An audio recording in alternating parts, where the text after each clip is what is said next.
今生唯一造罪业，但于往昔所造的微小善业成熟，暂时感受善果的。例如，从前霓虹国家最初7日降下珍宝雨，接着次第降下衣服雨和粮食雨，最后降下土雨，所有的人都被压在土下而死，堕入地狱中。可见行善者感受痛苦，造罪者感受获得快乐。造罪者什么？造罪者获得快乐，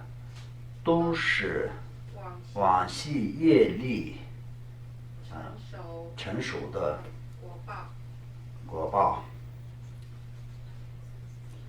同样，现在无论行善或作恶，其果报也必将成熟于后世或后世。所以，恒时对因果的道理深起定解，如理其实因果非常重要，不应当以高深见解的法语来轻视因果。如无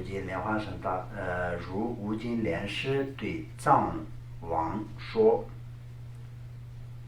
佛王之声对咱说：“君王，我的密乘见解极其重要，但行为不能偏见于见解方面，否则善空、恶空、黑白漫步，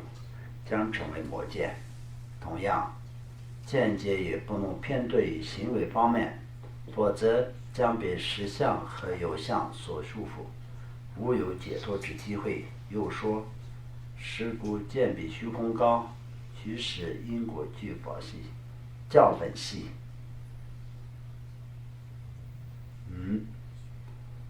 什么？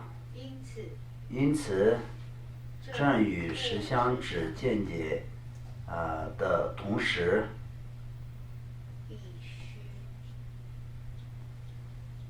必须细致的驱使因果，是吧？是。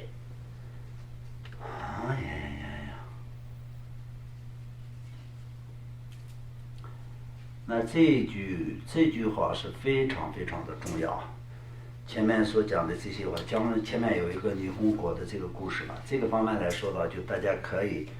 了解。它有另外一个故事，就像这就更那个完整的故事。因为这个部分来说到，就是第一开始的时候，就是下了很多的这个什么的雨啊，衣服、粮食、珠宝这些的时候呢，所有的有缘分的，所有同样的缘分的这些人，都是到了那个地方。原因是什么？他们都是知道了这个事情的时候，就本身在那个地方的人都是在那里以外，也是有很多跟这个有缘的人，因为人都是很贪心嘛，所以都聚集在那里。然后到最后呢，就是降了泥土，所以全部都是怎么说呢，压死在地下面，所以全部都是下地狱。原因是什么呢？有同样的业力，同一个时间要下地狱，但是他们下地狱之前还没有接受一点点过去的善的这个功德，所以呢，就是让他们先7天感受下了很多珍宝的雨，那心里就很开心嘛。然后再7天呢，就是衣服，那一定也是很开心嘛。那7天就是衣服，那就很了不起嘛，所以越来越开心嘛。每天都发生那么多的吉祥的事情，有那么多的得到那么多的收获，那就不知道这样继续下去的幸福到什么样子的程度都不知道嘛。所以这个时候呢，就是他们的所有的过去的这些善的细微的善的这些功德都已经是好胜了，都已经没有了。那剩下的都是什么？等待他们过去所造的所有的大的业力，让他们下地狱的那个。所以就开始他们没有死之前就让他们感受痛苦嘛，所以就是降那个泥土的时候，他肯定就是很害怕，而且很痛苦嘛，就马上就淹死了嘛，就相当就是这样。然后然后最后呢，他们要感受的是什么呢？就是地狱的痛苦。所以同样我们都是说，一个国家的人都有一个共同的福报跟因缘，也有共同的业力。所以一个国家好与不好，也是所有的这个国民的共同的福报跟业力。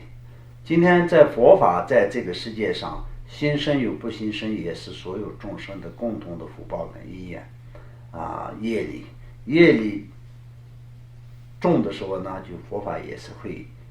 会消灭的。业力因为福报大的时候呢，佛法也是会兴盛的。所以就像这样的道理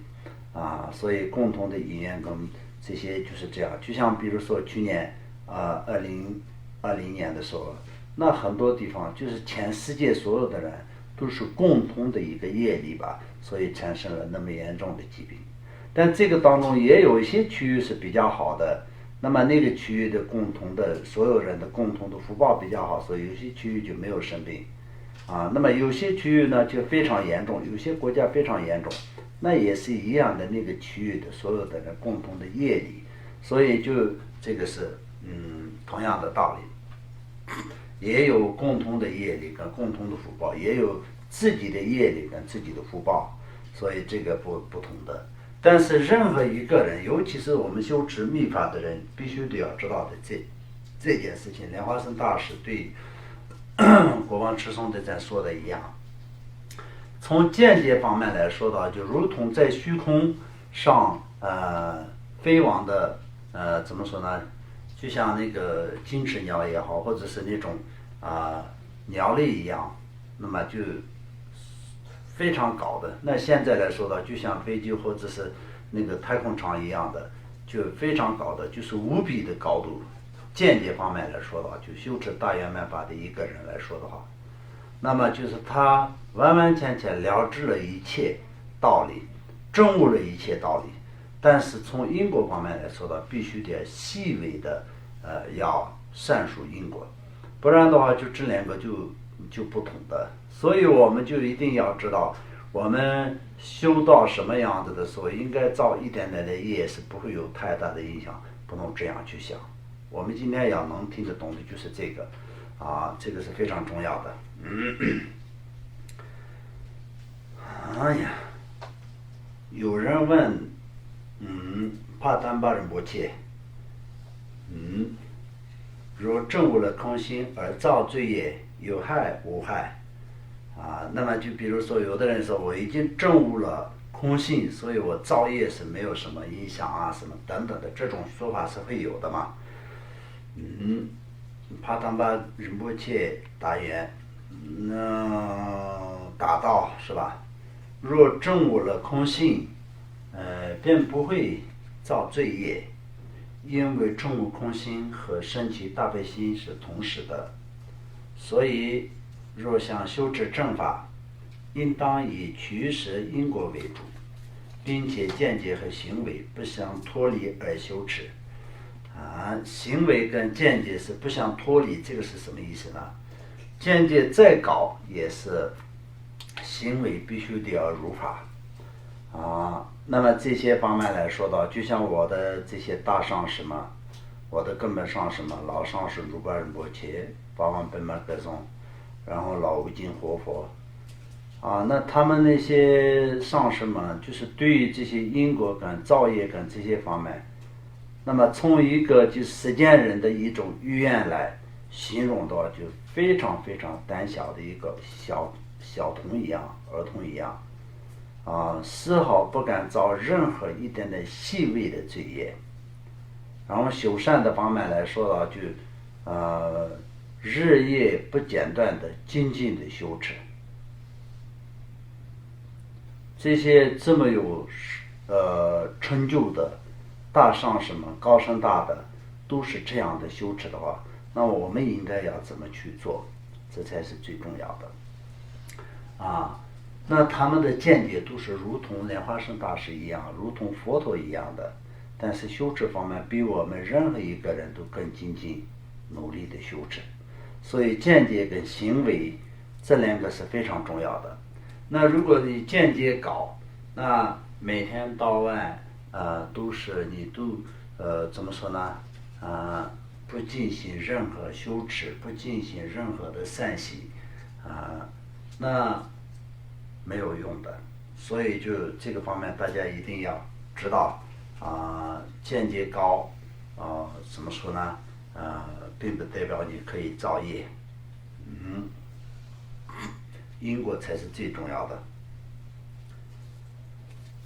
那么业力因果之引导在相续中身体的界限是怎样的呢？应像弥勒里巴尊者一样，弟子们问弥勒里巴尊者：尊者，你行为已超越了凡夫众生的意境，那么上师仁波切最初是金刚持一位佛菩萨的化身呢？弥勒里巴尊者回答：弥勒里巴尊者回答说：你们认为我是金刚持或某位佛菩萨的化身，这是你们对我的一种信心，但对于正法来说，再没有比这更严重的邪见了。因为我最初依靠助力降冰雹，造了非常严重的罪业。当时想，肯定只有堕地狱了，因此集中精力，专心致志，精进修持正法，依靠密宗甚深的方便要诀，在相续中升起了殊胜的功德。因为你们对因果生不起诚信，而导致对正法不能如此精进。如果你们能从内心对因果生起诚信，像我那样的精进，所有的凡夫都能做到的，那么你们相续中也会升起同样的功德，那时也可以称为是金刚持或佛菩萨的化身了。所以弥勒里巴尊者在这里所讲的就是他呢，就是当初怎么说呢，仅仅的就是害怕死亡或下地狱，因为知道自己造了多少的业。所以这里我们要知道，过去一个人所造了多少业，这可以消除，这可以忏悔的部分。而且呢，就是所有的大成就者，这些也是并不是说是一开始就是什么某某佛菩萨的化身，所以就今生就什么都不用修而成就的，不是这样的。所有的这些佛菩萨都是当初就是仅仅努力的修持而得到的。就像释迦牟尼佛的他本身的传当中也可以看得到的，他的过去的很多事都是有经过多少的努力跟修持然后多少的为了短短的为了仅仅的4句法，也是他付出了多少，付出过的生命是有多少次，这些都是要去看，这些都是我们要作为要参考修持的一个对境。那么这些对境对我们起什么作用呢？对我们起精进心，对我们起怎么说呢，那个正法的这种信心。如果我们没有对正法的信心的情况下，我们不会得到真正的成就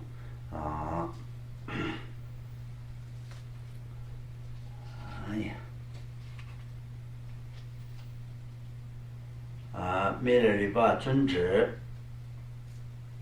最初造罪业，认为一定会堕入地狱，这是诚信因果而产生的，所以他非常相信因果而产生的。所以我们任何一个人没有因果的概念，也不相信因果的情况下，没有办法修持佛法的。我们有对因果的相信是正确的，有这个怎么说呢概念的情况下，任何一个人都可以修持佛法。当初弥勒日巴尊者他好在哪里？他就是相信因果，所以呢，他就可以开始修持佛法，他去寻找他的上师。如果同样的一个人，像弥勒日巴尊者一样的一个人，他不相信因果的情况下，他会继续造业，因为他已经达到了那么大的一个法力，可以这么讲，他就是要就可以在什么都不用做，他就是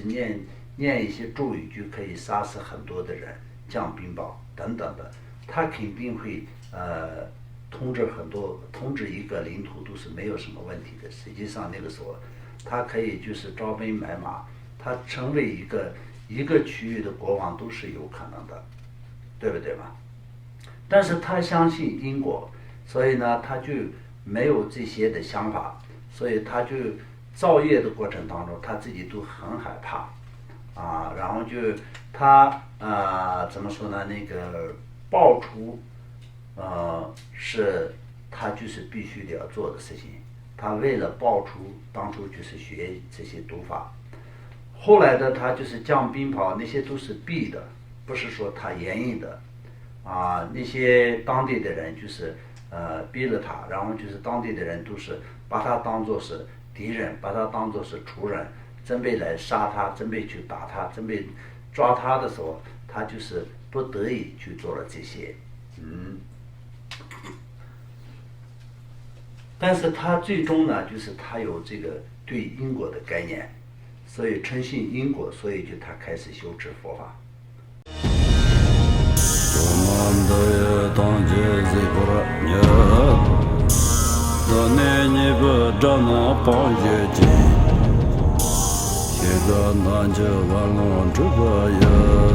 自本作灵着康中